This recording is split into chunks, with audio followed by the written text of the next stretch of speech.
조지아에 구금된 한국인 300여 명의 출국이 지연된 것은 트럼프 대통령이 수갑을 채우지 말고 이송하라는 긴급 지시에 따른 것으로 알려졌습니다. 미국에서 해고 태풍이 몰아치며 7개월 동안 80만 명 이상 해고돼 지난해보다 75% 급증한 것으로 나타났습니다. 트럼프 관세 정책이 불법 혹은 합법인지 여부가 11월 첫째 주 연방 대법원에서 심리를 벌여 올해 안에 신속 결정할 것으로 예고되고 있습니다. 공화당의 BBB법에 따라 미국 납세자들은 2026년에 가구당 평균 $3,752의 감세 혜택을 받을 것으로 나타났습니다. 버지니아주 제11선거구 연방하원의원 보궐선거에서 민주당 제임스 워킨쇼 후보가 공화당의 스튜어트 휘트슨 후보를 꺾고 승리했습니다.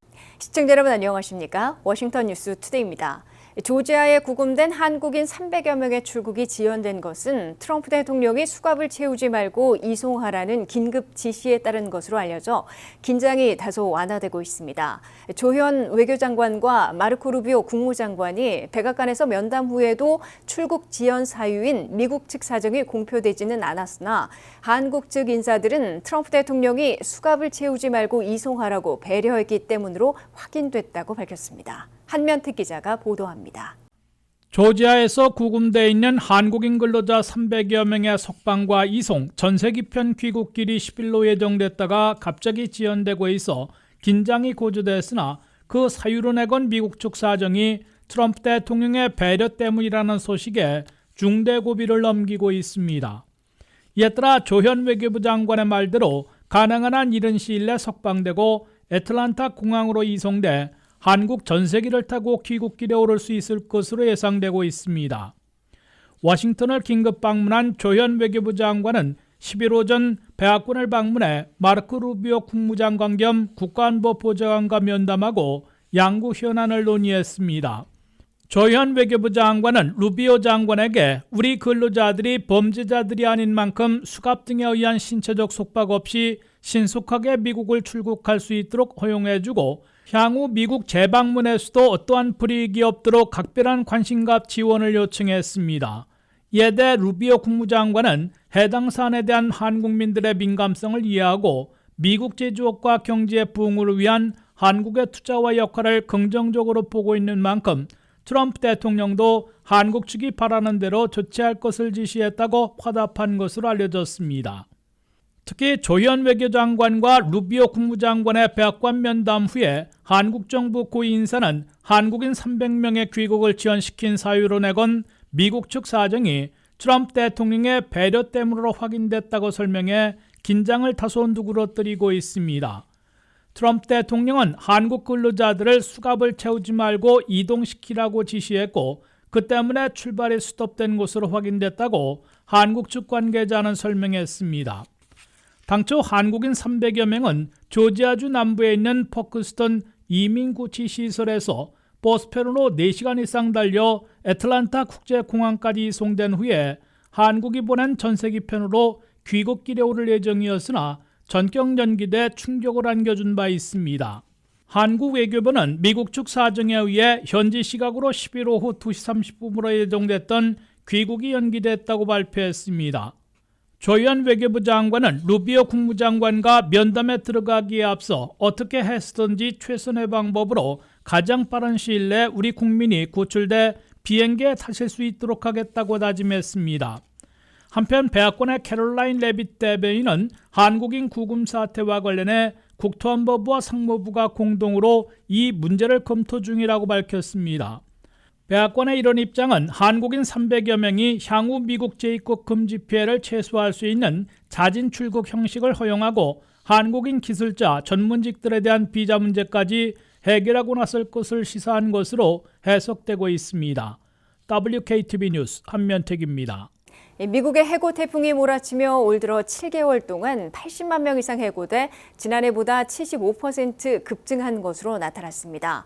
연방 공무원들이 29만 명이 해고됐고 AI 인공지능과 관세 여파에 따른 소비 위축 등으로 테크 업종과 소매 업종에서 각 8만 명 이상 일자리를 잃은 것으로 집계됐습니다. 안혜린 기자의 보도입니다. 미국의 일자리, 고용 시장이 총체적 난국에 빠지고 있습니다.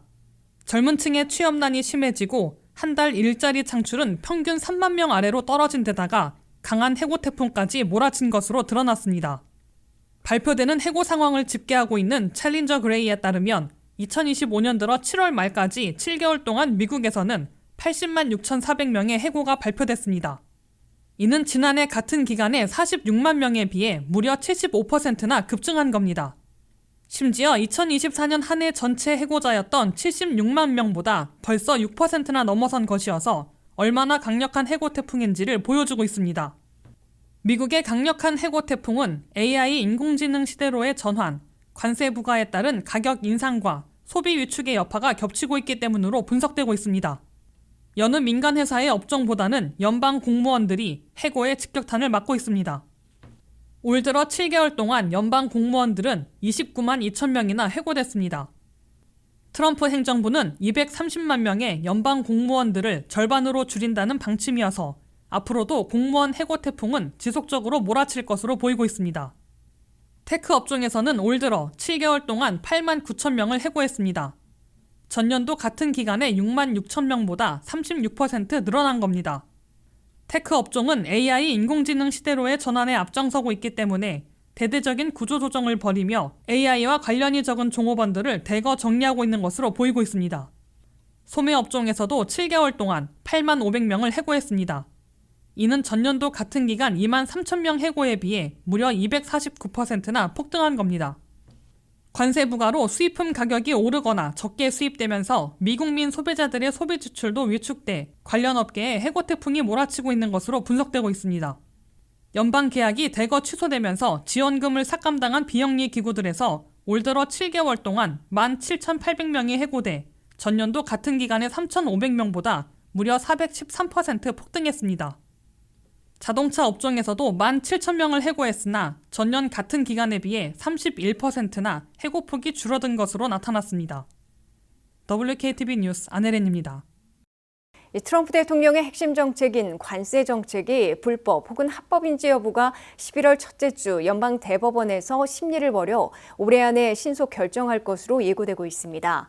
트럼프 관세 부과가 불법으로 판결을 하면 적어도 3천억 달러를 환불해 주어야 하고 미국민들에 대한 관세 리베이트는 무산되며 한미 간 무역 투자 합의도 사라질 위기에 빠지게 됩니다. 도널드 트럼프 대통령의 야심찬 관세 정책이 미국 최고의 법원 연방 대법원에서 신속 절차에 따라 연내에 판가름 나게 됐습니다. 연방 대법원은 트럼프 행정부의 긴급 요청을 받아들여 1심과 2심에서의 불법 판결의 적절성을 심리하기로 결정하고 11월 첫째 주에 구두 변론을 청취하기로 결정했습니다.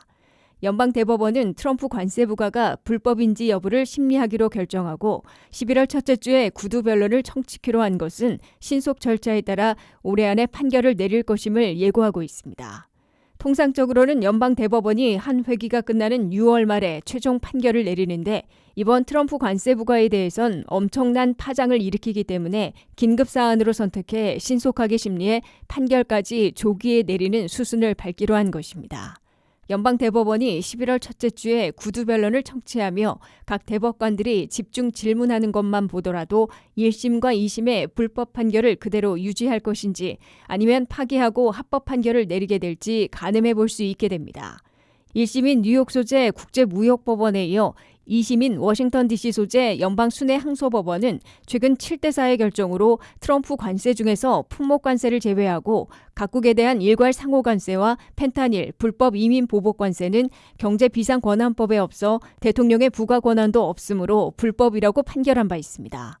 연방대법원이 만약 1심과 2심의 불법 판결을 그대로 유지할 경우 후폭풍이 초래될 것으로 트럼프 행정부는 경고하고 있습니다.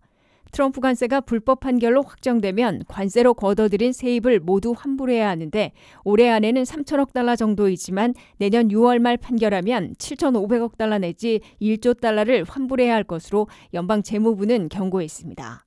관세 세입의 일부로 미국민들에게 1인당 최소 600달러씩 리베이트를 제공하려던 계획은 무산됩니다.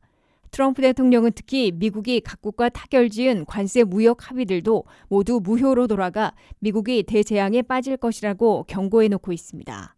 트럼프 대통령은 미국이 약속받은 한국 3,500억 달러, 일본 5,500억 달러, 유럽연합 6천억 달러와 그 이전에 유지한 투자금을 포함하면 17조 달러의 투자 유치가 날아갈 것이라며 위협반 읍소반으로 연방 대법원이 1심과 2심의 불법 판결을 파기시켜 줄 것으로 호소하고 있습니다. 공화당의 BBB법에 따라 미국 납세자들은 2026년에 가구당 평균 3,752달러의 감세 혜택을 받을 것으로 나타났습니다. 그러나 버지니아 3,550달러, 메릴랜드 3,200달러인데 비해 매사추세츠와 서부 워싱턴주는 5,000달러가 넘는 등 주별로 큰 격차를 보일 것으로 분석됐습니다. 한면태 기자의 보도입니다. 트럼프 공화당이 확정해 발효시킨 BBB 크고 아름다운 법에 따라 2026년부터 늘어난 감세 혜택이 미국 납세자들에게 제공됩니다.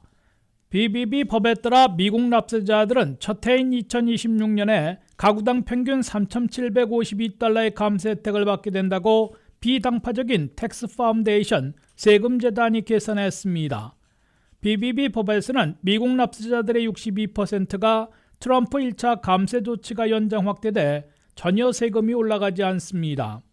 오히려 기본 공제인 스탠다드 디덕션은 독신 16,000달러, 부부 32,000달러로 현재보다 1,000달러 내지 2,000달러 올라갑니다. 특히 65세 이상 시니어들은 인상되는 스탠다드 디덕션에다가 6,000달러씩의 보너스가 추가 적용됩니다. 250만 명 내지 520만 명은 팁 소득에 대해 25,000달러까지 노텍스로 면세받게 됩니다. 뉴욕, 뉴저지, 캘리포니아 등 집값이 비싼 지역에서는 지역 세금으로 연방세를 공제해주는 SALT가 가구당 현재 $10,000에서 $40,000로 대폭 오르게 됩니다. 지역 부동산세로 $40,000를 납부하면 그만큼 연방세에서 공제해주게 되는 것으로 2029년에는 다시 $10,000로 환원됩니다. 하지만 각 주별로 감세 혜택에 큰 차이가 날 것으로 텍스 파운데이션은 계산했습니다. 전국 평균이 3,752달러인데 비해 버지니아는 3,554달러, 메릴랜드는 3,179달러, 뉴욕은 3,933달러, 뉴저지는 3,700달러로 엇비슷한 것으로 나타났습니다. 조지아는 3,086달러로 평균보다 낮고 일리노이는 3,720달러로 엇비슷하며 텍사스는 2,942달러로 더 높습니다.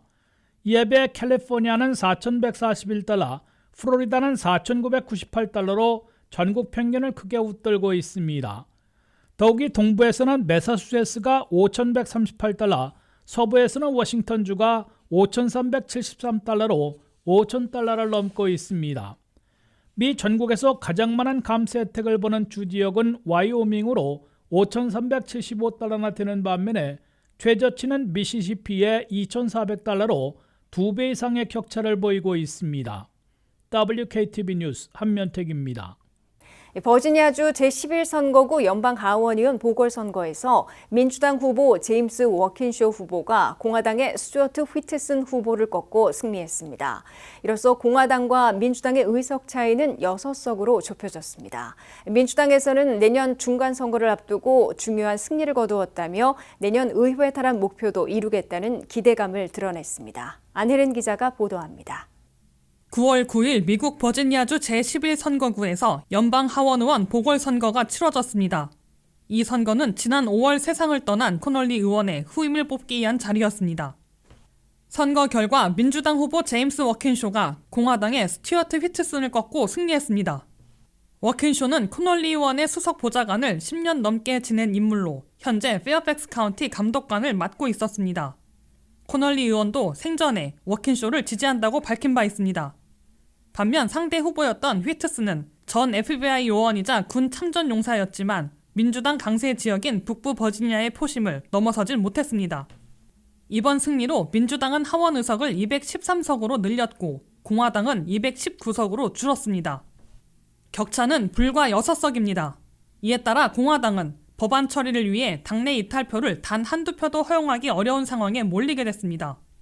마이크 존슨 하원 의장은 그동안도 아슬아슬한 다수당 지위 때문에 곤란을 겪어왔는데 이번 결과로 정치적 부담이 더 커졌다는 분석입니다.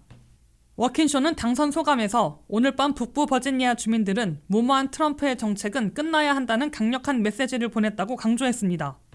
그는 민주당의 향후 과제에 대해 트럼프를 저지하는 것이 첫걸음이며 내년 중간 선거를 통해 의회를 되찾는 것이 목표라고 밝혔습니다.